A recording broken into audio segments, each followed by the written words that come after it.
কাঁঠাল খাওয়ার পরে ভুলেও 5টি খাবার খাবেন না, খেলে আপনার মারাত্মক পরিমাণে ক্ষতি হয়ে যেতে পারে। আর আল্লাহ সুবহানাহু ওয়া তাআলা বলছেন, ওয়ালা তুলকু বিআইদিকুম ইলাত তাহলুকা, তোমরা নিজেরা নিজেদেরকে ধ্বংস করে দিও না। এখন যেহেতু কাঁঠালের সিজন চলছে, প্রত্যেকটি ঘরে ঘরে কাঁঠাল আছে না নাই?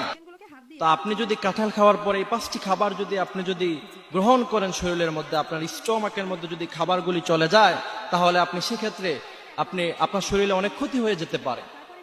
তার মধ্যে থেকে প্রথম নাম্বার হচ্ছে, আমরা যখন কাঁঠাল খাবো, কাঁঠাল খাওয়ার সাথে সাথে আরেকটি ফল আছে আমাদের দেশে পাওয়া যায়, সেটার নাম হচ্ছে পেঁপে।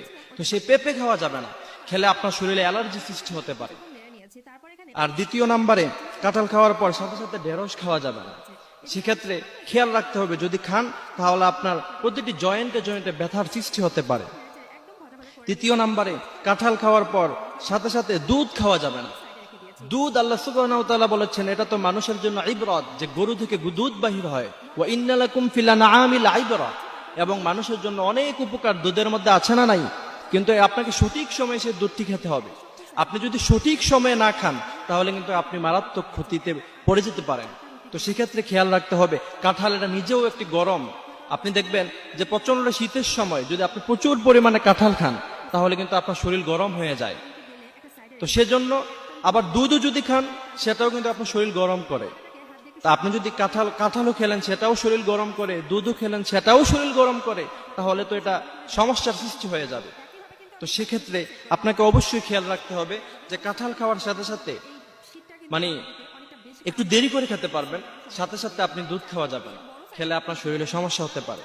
তারপর চতুর্থ নাম্বার হচ্ছে, কাঁঠাল খাওয়ার সাথে সাথে অনেক মুরব্বীরা আছে, তারা সব সময় পান খায়, পান ছাড়া তাদের লাইফই চলে না, আছে না নাই? তো আপনি যদি কাঁঠাল খাওয়ার পরে সাথে সাথে যদি পান খান, তাহলে সেক্ষেত্রেও আপনার শরীরে সমস্যার সৃষ্টি হতে পারে।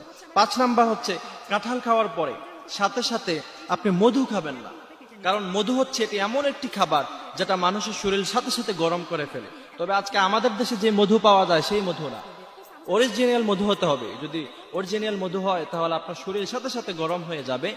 আপনি দেখবেন যে প্রচন্ড শীতের সময় আপনি যদি প্রচুর পরিমাণে মধু খান, মধু আপনার খাওয়ার কারণে আপনার শরীরে এত পরিমাণে গরম হবে, যা আপনি সাথে সাথে আপনি গোসল করে ফেলতে পারবেন, আপনার কোনো সমস্যা হবে না, শরীর এত পরিমাণে গরম হয়ে যাবে। তো কাঁঠাল খেলেন, সেটাও শরীর যদি গরম করে, তারপরে আপনি আবার যদি সাথে সাথে মধু খান, সেটাও কিন্তু আপনার শরীর গরম করে ফেলবে। তো দুটোটা গরম মিললে ঝামেলা আছে না নাই? তো সেক্ষেত্রে খেয়াল রাখতে হবে যে কাঁঠাল খাওয়ার পরে 5টি খাবারকে পরিহার করতে হবে। আল্লাহ সুবহানাহু ওয়া তাআলা আমাদেরকে সুস্থভাবে জীবন যাপন করার মতো তৌফিক দান করুক, বলেন আমিন।